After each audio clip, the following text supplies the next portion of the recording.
നമസ്കാരം. Why some people enjoy seeing others fail. ചില ആളുകൾക്ക് മറ്റുള്ളവരുടെ പരാജയം കാണുമ്പോൾ ഭയങ്കര സന്തോഷമാണ്. അവരുടെ ജീവിതത്തിൽ ഇതുപോലെ ഒന്നുമില്ല. അവർക്ക് ചിലർ ജയിക്കുന്നതിനേക്കാൾ പരാജയപ്പെടുന്നത് കാണുന്നതാണ് ഇഷ്ടം. ഇങ്ങനെയുള്ള ചില ആളുകളുണ്ട് നമ്മുടെ ചുറ്റും. നമ്മൾ വിചാരിക്കും നമ്മുടെ കുഴപ്പം കൊണ്ടാണ്. നമ്മുടെ കുഴപ്പം കൊണ്ടല്ല, അവരുടെ ഉള്ളിലെ ഇൻഫീരിയാരിറ്റി കോംപ്ലക്സ്. അവർക്ക് ഒരിക്കലും സുരക്ഷിതത്വ ബോധമില്ല. അപ്പം മറ്റൊരാൾ വിജയിക്കുന്നത് കാണുമ്പോൾ അവർക്ക് ഇഷ്ടപ്പെടത്തില്ല.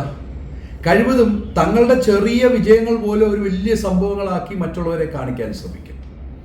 അത് പുറത്തെ അറിയിക്കണം, പുറം ലോകത്തെ അറിയിക്കണം. എന്നിട്ട് എതിരെ നിൽക്കുന്ന ഒരാള് ചെയ്യുന്ന ഒരു ചെറിയ പരാജയം മതി, ഇവർക്ക് ഭയങ്കര സന്തോഷമാണ്. എങ്ങനെയെങ്കിലും അവരെ തോൽപ്പിക്കുക.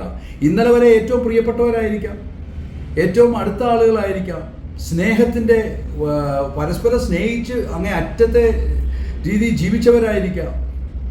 എന്നാൽ എന്തെങ്കിലും ദേഷ്യമോ വൈരാഗ്യം കഴിഞ്ഞാൽ പിന്നെ അവരെങ്ങനെ തോക്കുന്നു എന്ന് നോക്കിക്കൊണ്ടിരിക്കും, അവരെങ്ങനെ പരാജയപ്പെടുന്നു നോക്കിക്കൊണ്ടിരിക്കും. നമ്മുടെ ചെറിയ ചെറിയ വിജയങ്ങൾ പോലും അവരെ എങ്ങനെ കാണിക്കണം, അവരുടെ പരാജയങ്ങൾ എങ്ങനെയും അവരൊന്ന് പരാജയപ്പെടണേ എന്ന് ഓർത്തുകൊണ്ടിരിക്കും. അവരുടെ ചെറിയ വീഴ്ചകൾ പോലും സന്തോഷിക്കും. എങ്ങനെ പറ്റും മനുഷ്യ? എന്താണ് മനുഷ്യ നിന്റെ അവസ്ഥ ഇങ്ങനെയായി പോകുന്നത്? മറ്റുള്ളവർ പരാജയപ്പെടുമ്പോൾ സന്തോഷിച്ചാൽ നിനക്ക് എന്തെങ്കിലും സമാധാനം കിട്ടുമോ? നിന്റെ ജീവിതത്തിൽ എന്തെങ്കിലും ശാന്തി കിട്ടുമോ? വേറൊരാൾ തോൽക്കുന്നത് കാണുമ്പോൾ സന്തോഷിക്കുന്ന ഹൃദയം പൈശാചിക ഹൃദയങ്ങളാണ്, അല്ലാതെ നന്മയുള്ള മനുഷ്യരല്ല. മറ്റൊരാൾ ജയിച്ചില്ലെങ്കിലും പരാജയപ്പെടുന്നത് കണ്ട് സന്തോഷിക്കുന്നത് എന്തിനാണ്? ആര് ജയിച്ചാലും നിനക്കെന്താണ്? നിന്റെ ജീവിതത്തിൽ എന്തെങ്കിലും സംഭവിക്കുമോ? ഒന്നും സംഭവിക്കില്ല. മറ്റൊരാളോടുള്ള അസൂയയും വൈരാഗ്യവും വിദ്വേഷവും ഉള്ളിൽ വെച്ചുകൊണ്ടിരുന്ന ജീവിതത്തിൽ എന്തെങ്കിലും ഗുണമുണ്ടാകുമോ? ഒരിക്കലുമില്ല. നമ്മൾ ചിന്തിക്കേണ്ട ഒരു കാര്യം, നമ്മളുടെ ജീവിതത്തിൽ നമ്മൾ ജയിക്കുകയോ പരാജയപ്പെടുകയോ വിജയിക്കുകയോ എന്ത് ചെയ്തോട്ടെ, മറ്റുള്ളവരത് കണ്ട് സന്തോഷിക്കുകയോ ദുഃഖിക്കുകയോ ഇതൊന്നും നമ്മുടെ സബ്ജക്റ്റ് അല്ല. നമ്മൾ അതൊന്നും കണ്ട് വിഷമിക്കാനോ പ്രയാസപ്പെടാനോ പോകണ്ട.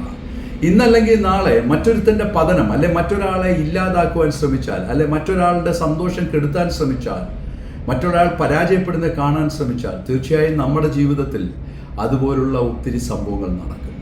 കാലം ഇതെല്ലാം തിരിച്ചു കൊണ്ടുതരും. അന്നേരം ഇതൊക്കെ താങ്ങാൻ വലിയ പാടായിരിക്കും. ഇപ്പം നമ്മുടെ പ്രായത്തിൻ്റെ, അല്ലെ നമ്മുടെ ആവേശത്തിൻ്റെ, അല്ലെ മറ്റേ ആൾ തോക്കണമെന്നുള്ള ആഗ്രഹത്തിൻ്റെ പുറത്ത് നമ്മൾ കാണിച്ചു കൂട്ടുന്ന ഈ പരാക്രമങ്ങളൊക്കെ ഉണ്ടല്ലോ, ജീവിതത്തിൽ ഒത്തിരി പ്രയാസങ്ങളുണ്ടാക്കും. ഒരു കാലത്ത് ആരും കാണില്ല കൂടെ. അതുകൊണ്ട് മറ്റുള്ള ഒരാളുടെ പരാജയത്തിൽ സന്തോഷിക്കാതെ, മറ്റൊരാളുടെ പരാജയത്തിൽ സന്തോഷിക്കുന്നവരുടെ കൂടെ കൂടാതെ ജീവിതം മുന്നോട്ട് കൊണ്ടുപോകുക. കാരണം നിങ്ങൾ മനസ്സിലാക്കേണ്ട ഒരു കാര്യം, ഈ പരാജയവും വിജയമൊക്കെ ഏത് സമയം ആർക്കും സംഭവിക്കാവുന്നതാണ്. ഇന്ന് അയാൾ പരാജയപ്പെടുമെങ്കിൽ നാളെ നമ്മളായിരിക്കും പരാജയപ്പെടുന്നത്. അന്നേരം ചിരിക്കാനും കുറേ ആളുകൾ കാണും.